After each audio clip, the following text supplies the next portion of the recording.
Hi, this is Allie from Instructional Technology. Today I'm going to be going over your technology proficiency and some of the questions that I'm getting, and also sort of walk you through an example of completing it. The first thing that you really need to be aware of is that the deadline to turn in your proficiency is January 8th. That's the day after we get back from Christmas break. So I'm asking everybody to please submit it before you leave for Christmas break. That way, if there's any issues with it, you have some time to get it worked out on those 2 days that we come back before that deadline is completed. So to begin, I have emailed you guys with this video and with the link to this page. So go ahead and come to this page, and when you scroll down, it will have all the different task cards that are available for proficiency this year. You need to choose something that you haven't done before. I would encourage you to really think about what would be beneficial for your students and not just the easiest thing. Really think about how you teach and what your content is and what would be of value to you with your time. The ones that I highly recommend if you're just really sort of lost and not sure where to start is Google Classroom.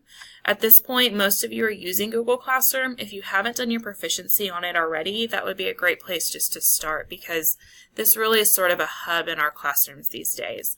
You can also see that there's other options here. Our brand new teachers, you need to do Google Sites. That's just setting up your website. For our returning teachers, you do need to update your website. I've included a video on updating your website as well. Okay, and so that's also in your email.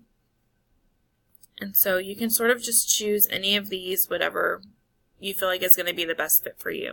I'm going to go ahead and just demonstrate with Google Classroom, and obviously you can use these same concepts with any of the other ones, okay? But I'm going to focus on Google Classroom for this one. So whenever you open the task card, it's going to give you just sort of an overview of what is this one. So if you're interested in doing Flipgrid, but you don't really know what Flipgrid is, this will tell you what it is. It'll also give you some ideas for integration, and some helpful links. And then if we look over to the right, it'll take us step by step and essentially walk us through how to complete this. So I see step 1, I need to click here to start a Google Doc. Okay, that will use the template that I need for when I submit. And then it's going to walk me through what do I do next and what do I need to do. The main thing with this is that your students need to have used whatever it is that you're doing. You can't just make something and then say, I'm done. The entire purpose of this is to get our students using technology in their lessons. Okay, and so once I'm ready to submit, I'm going to click on this little link in step 1. And then the most important thing right here is this blue button that says Use Template. If you go to try to type on this, you can't type on this because it's just a preview. So I need to click on Use Template. Okay, and then this is now going to open a document that I can actually type on. This picked up my typing earlier. Okay, and so I'm going to fill this out. Ellie Worsham for this, because I'm sitting at Foster today, I'll say I'm at Foster Middle School. Okay, and I used to teach 6th grade ELA, so I'm just going to continue to do with that. Okay, you will need to register for the 2019 Proficiency Workshop. This is how you will receive hours. You do receive 7 hours of workshop credit for your tech proficiency each year. Please keep in mind that you are, in reality, not probably spending 7 hours on your technology proficiency. So while some of you feel like this is a significant amount of work, you're actually getting a lot of hour credit for it, even though it doesn't take you that long. All right, so step 1, add your last name and first name at the beginning in the upper left, which I just did. Add your campus name. Okay, this will be your evidence for later. And then I'm going to start filling this out. It's going to ask me questions about what I was doing. So for this, the code in Google Classroom, I can pull this up, and here's how I find my code. So U6H, yada yada. Okay, U6H. Pretend that the rest of that's there. Okay, insert a print screen showing the student work section. This is the main section that I'm getting a lot of questions about, is we don't know how to take a screenshot of something. So the one that I recommend using is Nimbus. If you just type this into Google, Nimbus screenshot, it's usually the first one that comes up. This is an extension. An extension is basically just an app for Chrome. So I'm going to click on Add to Chrome, and then right here I'm going to click Add Extension. It's going to check on this, and you can see it's sort of doing some thinking down here. It does take a minute or so to apply.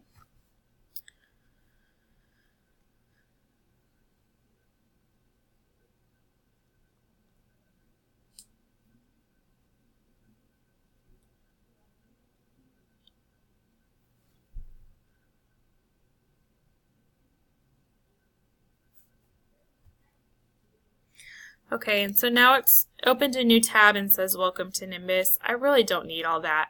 The main thing to note is that up in the top right corner with any other extensions you have, it will have the little logo here with the N with the box around it. So going back to my classroom, I need to take a picture of Classwork. Okay, and this is an old classroom that I used previously. So when I click on this little icon, it's going to give me all these different options. Honestly, this is just a great extension to have. I use it all the time. So if you're not familiar with this, I would really play around with it, and it'll probably help you in more areas than just this. I'm going to choose Selected Area. From here, I can drag and decide what I want to see. Okay, and then I'm just going to hit Save. And then it'll come up and ask me for a name. I'm just going to leave it at that. Okay, and so then I've taken a picture of my stuff. If I want to see specifically what students have done, okay, sorry, that's the wrong thing. Right here. On this one I can see that those three had turned it in. This wasn't actually an assignment that my students turned in this format, okay, but you could also take a picture this way of the students having completed the work, and then that would suffice as well. Okay, so coming back over to here, once I've taken my picture, I'm just going to insert the image from my computer, and it's right there. Okay. Actually, that picture wouldn't work because this says for completed and graded assignment. So I'm going to put in that other picture that shows that they actually did some work. Okay.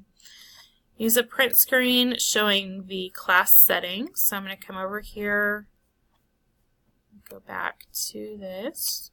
Okay, same thing. I'm going to open Nimbus, selected area. I'm going to take a picture of this. And then I'm going to stick that right here.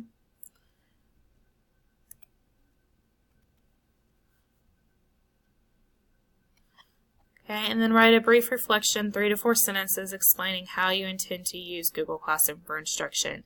The main thing that we're seeing, or that I'm seeing on this, and I'm having to send it back to a lot of teachers, is they're not completing the 3 to 4 sentence component. They're just doing a sentence. It's really vague. It doesn't really say anything about how you actually are going to use this or the benefit for your students. And so I'm going to encourage you to really take some time and think about how is this going to be beneficial to my kids and getting them to really interact with my TEKS and make it more interactive and engaging and those types of things. And just talk about it here. It does not need to be the best novel you've ever written. Just we need to see some effort of what's the point of this, and you need to be able to think about how it's being of value. Okay, so pretend that I wrote all my sentences here, and that's done. Okay, and then I'm going to click here to submit this document. This is going to open a new form. This is how we basically receive all of your information. Okay, so have you updated your Google site to the new site? You have to do this in order to continue on. If you say no because you haven't updated it, it's going to kick you out and tell you to go update your site. So I'm going to say yes, and then I'm going to click next. Okay. The next thing it's going to tell me to do is paste the link to your professional Google site below. So if I go to my sites, Remember, it has to be a new Google site. Okay, and I'm going to play with this one since this is my personal site and not an actual school site for one of my schools I manage. Okay, I'm going to click on this little paper clip right here, and this is how I'm going to get the actual link for my website. If I click on this up here, this is the editing, and so as you can see it says edit, and that means no one else can see it except for me. So back to this, I'm going to paste that right there, fill out my last name, fill out my first name if I can remember what it is. Sorry, I kept typing that wrong. Choose your campus. Once again, fill out your department and then tell me which one you actually did.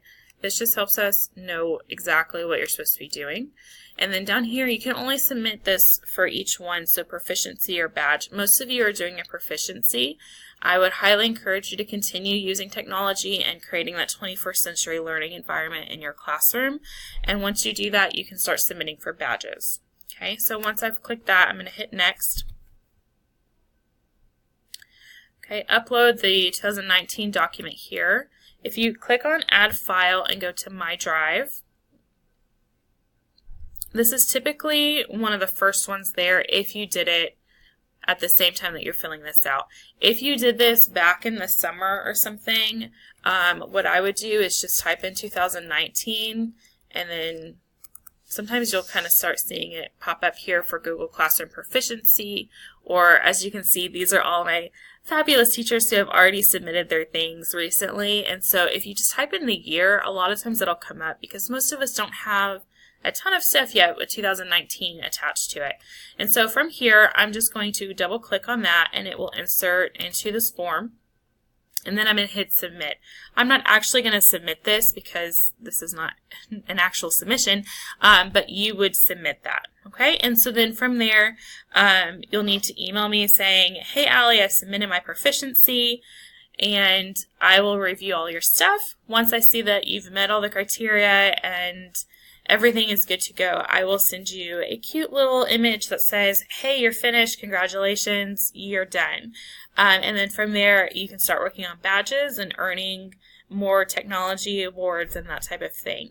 If you need specific help, I'm always here to help you. The other thing that I would also encourage you to do is just to try YouTube.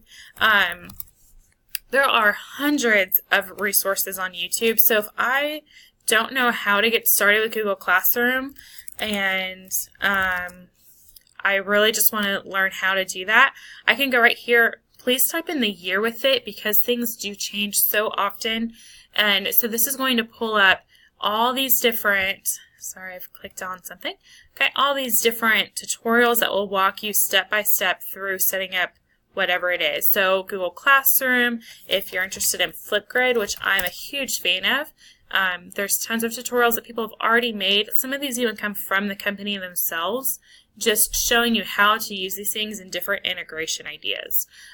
So there's a lot of resources out there. I would encourage you just to play with it and get started. You're not going to break your computer if you click on something wrong in Flipgrid or in Google Classroom or any of these educational things that we're asking you to do. So please don't feel like you're going to break something or that you just can't do it. I believe in you and you can do it. So just go play with it and get started. Do a little bit of research if you get stuck, and then as always, just reach out to me and I can come by and help you one-on-one once you've started kind of figuring out what you're doing. Okay? If you have any questions, please let me know. I know this is a long video, but I tried to cover all the different questions that I'm getting, and I hope that I was able to help all of you in some way. So have a great day, and I will see you later. Bye.